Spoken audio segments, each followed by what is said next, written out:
Hello all, welcome to our channel. In the series of Constitution of India, we are studying the history of Constitution, and previously we have seen some acts during British administration. Now today we are going to see about some other acts, from which the first one is Government of India Act 1919.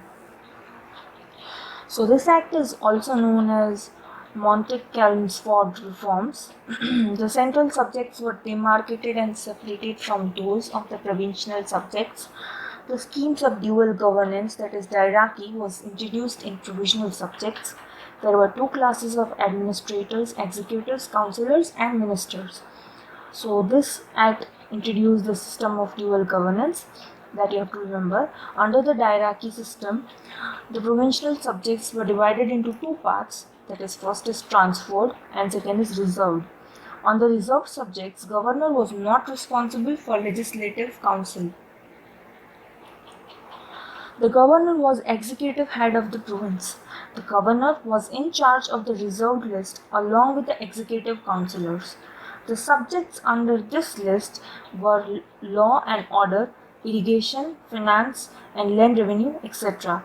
The ministers were in charge of subjects under the transferred list. The subjects included were education, local government, health, excise, industry, public works, religious endowments, etc. The ministers were responsible for people who elected them through the legislature. These ministers were nominated from among the elected members of the legislative councils. The executive councillors were not responsible to the legislature, unlike the ministers. The Secretary of the State and the Governor General could interfere in matters under the reserved list, but this interference was restricted for the transferred list only. The Act introduced for the first time that was bicameralism at the center. Legislative Assembly with 140 members and Legislative Councils with 16 members. A system of direct elections was introduced. The Act was also required that there were of 6 members of Viceroy's Executive Councils other than the Commander-in-Chief were to be Indians.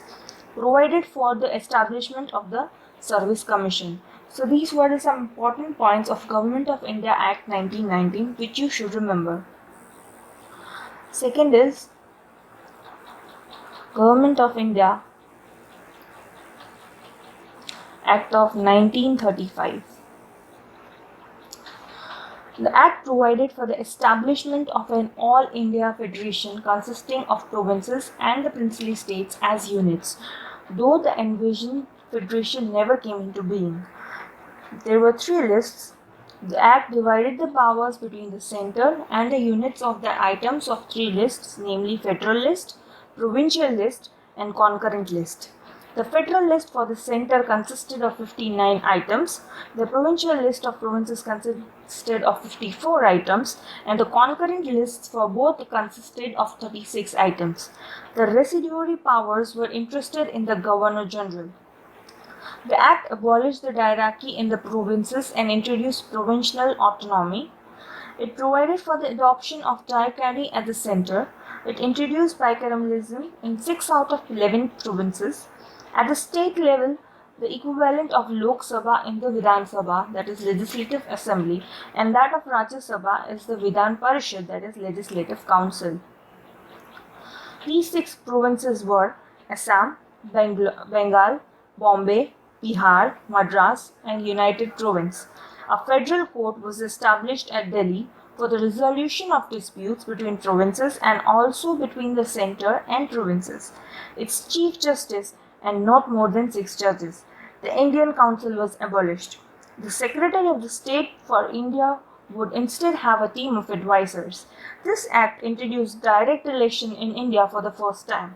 About 10% of whole population acquired voting rights. Sindh was carved out of Bombay Presidency. Burma was sold off from India. Aden was also separated from India and made into Crown Colony. The British Parliament retained its supremacy over the Indian legislature, both provincial and federal. A federal railway authority was set up to control Indian railways. The Reserve Bank of India was established as per this act. The act was a milestone in the development of responsible constitutional government in India. The Government of India Act 1935 was replaced by the Constitution of India after independence. So this act is very important because Government of India Act was very similar to the current day Indian Constitution. After that is Indian Independence